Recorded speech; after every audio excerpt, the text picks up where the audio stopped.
Saludos estudiantes de comunicación social. Bienvenidos a la Cátedra Teoría de la Opinión Pública. Hoy estaremos concluyendo la unidad 1.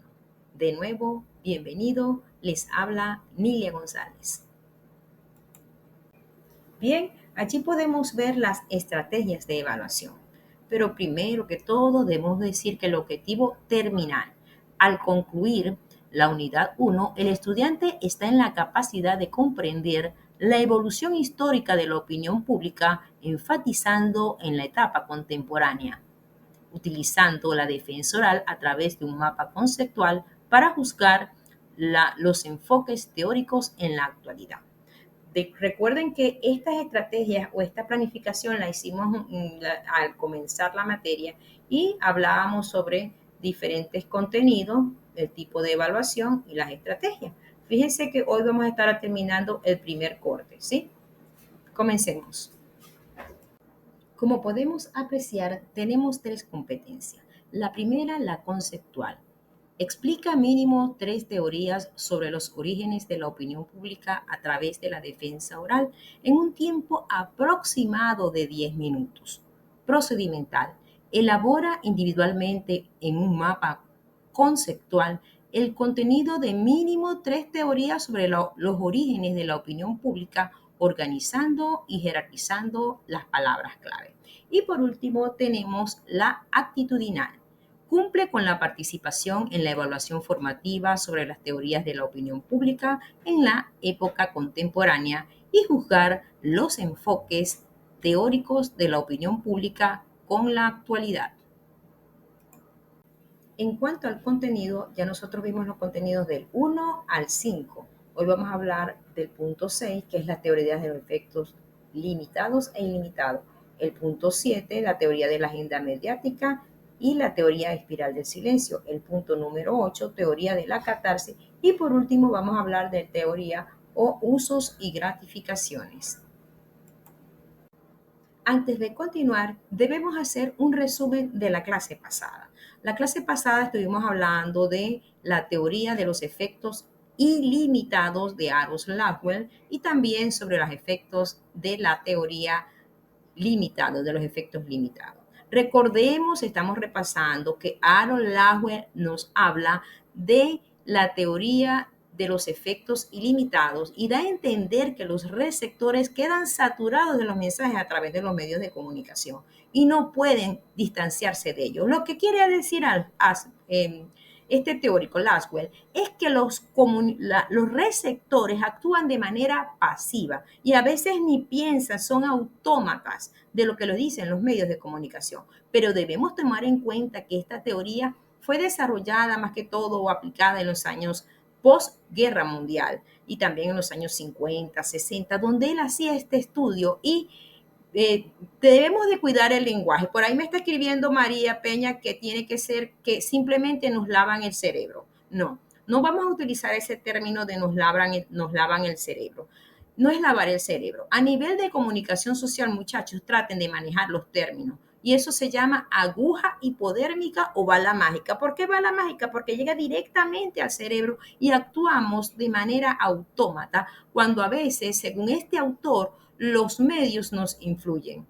Sin embargo, otro autor como Lassafer, él dice que los efectos de los medios de comunicación social son limitados porque tenemos estos efectos, los mensajes están fuertemente condicionados por el contexto social, también por el individuo, un grupo de pertenencia, los líderes de la opinión, la comunicación interpersonal. A veces él señala que los medios no influyen directamente en nosotros. ¿Y quiénes influyen en nosotros? Muchas veces las relaciones interpersonales. Entonces hay como una dicotomía en los efectos ilimitados y los efectos limitados que habla Paul Lassafer.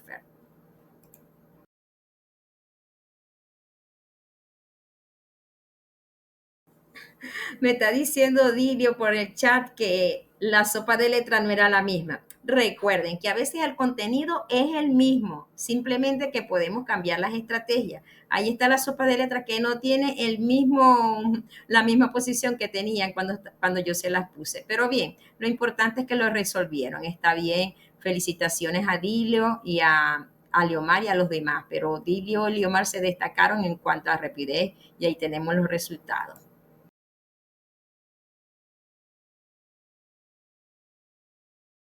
¿Sabes quién es el que aparece en la imagen?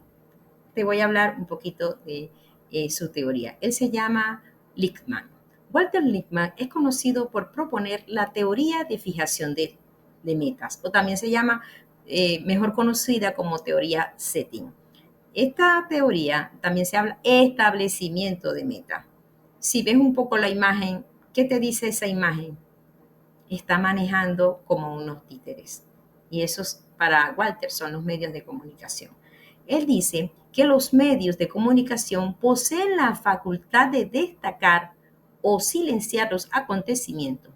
En fin, son los que disponen hasta dónde llegará cierta información y decide la agenda de los temas. Te voy a poner un ejemplo. A veces quizás parezca trivial, pero vamos a poner, si hay un divorcio entre Piqué y Shakira, se van a fijar que según Walter Lippmann, todos los medios van a abrir la información con esa misma información. Es decir, Walter Lippmann no te está diciendo que los medios te están manipulando mentalmente ni nada de eso, sino que ellos imponen los temas sobre los cuales se va a hablar. Entonces, es bueno reflexionar cómo se aplica esa teoría de la fijación de metas en la actualidad. Bien, continuamos con esta señora que está acá. ¿Saben cómo se llama ella? Elizabeth. Se llama Elizabeth, pero es mejor conocida como Noelle Newman. Ella propone la teoría de la espiral del silencio. Ella señala lo siguiente: cuando más se difunde una opinión dominante, más se silencian las individuales voces minoritarias en disidencia, con lo cual se acerca el efecto de las opiniones mayoritarias, se acelera el efecto de las opiniones mayoritarias, construyendo un proceso de retroalimentación ascendente.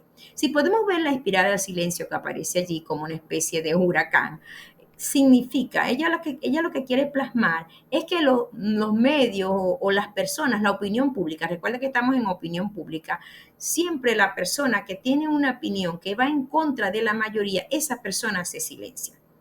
Por ejemplo, si de pronto yo veo personas que son de una religión B y la mayoría son de la religión B y yo soy de la religión A o del partido político A, si yo veo que la mayoría es de la B, yo como A muchas veces me apego a esa mayoría.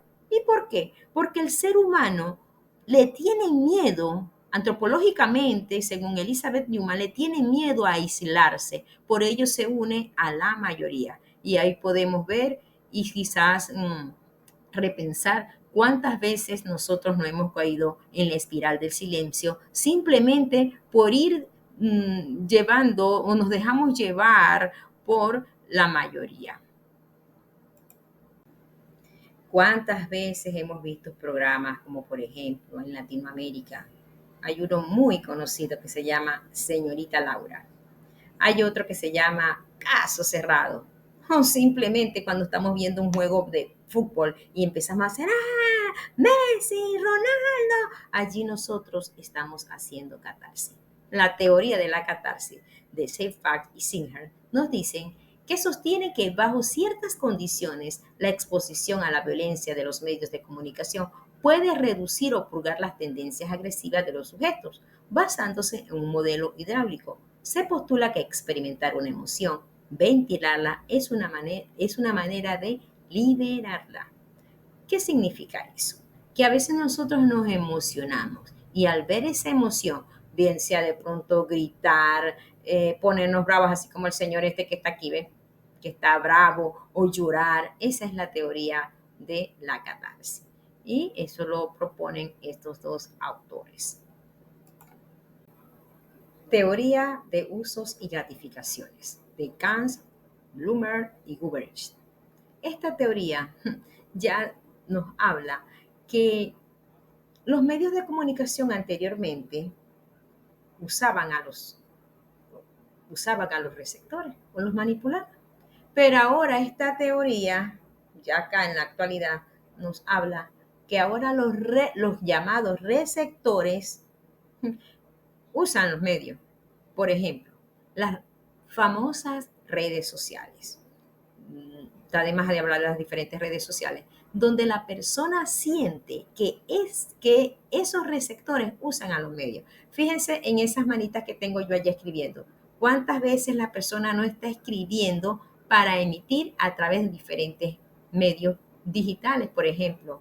Entonces, esta teoría plantea que las personas buscan activamente sus contenidos en distintos medios, eh, y estos a su vez buscan brindar gratificaciones a ciertas necesidades que las audiencias experimentan. Aquí las relaciones entre los sujetos pasaron a convertirse en relaciones de carácter horizontal y bidireccional, es decir, en dos direcciones, ya que todos los usuarios de estos medios de comunicación de masa son potenciales emisores y receptores de la información. ¿Qué estamos viendo acá? Que ya para finalizar, son las personas que utilizan los medios. Ustedes me dirán, profesora, pero hay algoritmos que esto, bueno, eso es para otra oportunidad. Pero aquí lo que nos interesa enfatizar es que ya llegó la teoría de usos y gratificaciones, donde las personas utilizan los medios. Aquí tenemos un juego arrastra palabra. Ese juego de arrastra palabra consiste en colocar en las cajas correctas las palabras que aparecen a tu mano derecha. Te voy a dar un tiempo para que realicemos esa pequeña evaluación formativa. Felicitaciones, ¿vieron que sí lo pudieron hacer? Sí, es fácil, es fácil. Lo importante es prestar atención. Bien, acá tenemos ciertas reflexiones para que las leamos. Y en una de las primeras nos dice, en los efectos ilimitados los receptores son pasivos. Comenzamos con ello, ¿verdad? Luego vino la teoría de la agenda mediática, donde los medios imponen los temas. Si van a hablar hoy del tema deportivo, todos los medios van a abrir con la misma noticia. Fíjense bien que los medios siempre abren con las mismas noticias. La espiral del silencio es muy aplicada en varios contextos, no solamente políticos, sino también religiosos, comerciales, en diferentes opiniones. La teoría de la catarsis, abundan videos sobre ello. Es lo que más vende. Por ejemplo, programas como Señorita La. Aquí yo no estoy hablando de que es un ejemplo de programa, sino que es un ejemplo para la catarsis. Hay un programa latinoamericano que se llama Señorita Laura y también Caso Cerrado o Quién tiene la razón, donde las personas ven sus problemas allí y si les sirve de catarsis. Y por último tenemos usos y gratificaciones, donde las personas, por llamar la atención, hacen diferentes cosas simplemente para actuar de manera activa en los medios de comunicación, como por ejemplo las redes sociales. Muchas gracias.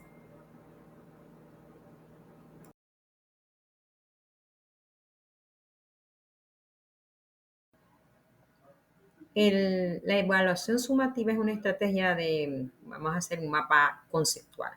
Y bueno, ya ustedes me habían dicho que lo saben hacer, sin embargo, es necesario que sepan repaso qué parte la vamos a hacer tipo cascada, donde una idea principal se coloca el título, luego vienen las ideas principales, utilizan flechado, también utilizan conectores y las ideas secundarias le siguen a las principales y así sucesivamente, ¿sí?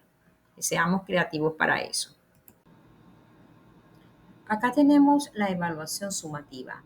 Como podemos apreciar, es para el 9 de agosto. Se puede dar cierta flexibilidad. Lo importante es que sea síncrona. Lo pueden hacer el 9 de agosto o la próxima clase o la clase siguiente. Tenemos un instrumento de evaluación con escala de estimación con 4 criterios entre los cuales se evalúan donde el 5 es excelente y el 1 es insuficiente.